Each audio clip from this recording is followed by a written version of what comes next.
இன்றைக்கி நம்ம என்ன பார்க்க போகிறோம் பார்த்தீங்கன்னா, சோயா பீன்ஸை வச்சு தாங்க ஒரு டிஷ் பண்ண போகிறோம். அதுக்கு சுடு தண்ணி வச்சு ஃபஸ்ட்டு ஊற்றி ஊற வச்சுக்கிடலாம். சோயா பீன்ஸ் நல்லா தண்ணியில் ஊறிடுச்சுங்க. இப்போ நல்லா புளிஞ்சு எடுத்துக்கிடலாம். மிக்ஸி ஜாரில் போட்டு இதே மாதிரியே அரைச்சி எடுத்துக்கிறேங்க. பாருங்கள், கொஞ்சம் முட்டைக்கோசு, வெங்காயம், மல்லி இலை, கருவேப்பிலை,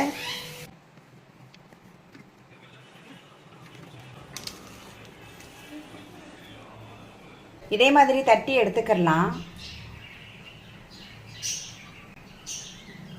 எண்ணெய் காஞ்சிருச்சு, உள்ளே போட்டு விட்டுருவோம்.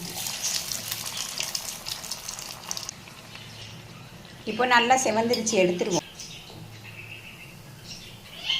சோயா பீன்ஸ் வடை ரெடி ஆயிடுச்சுங்க.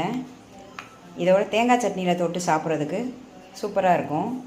ஒரு முறை செஞ்சு சாப்பிட்டு பாருங்கள். டேஸ்ட் நல்லா இருந்துச்சுன்னா எனக்கு கமெண்டில் கமெண்ட் பண்ணுங்கள்.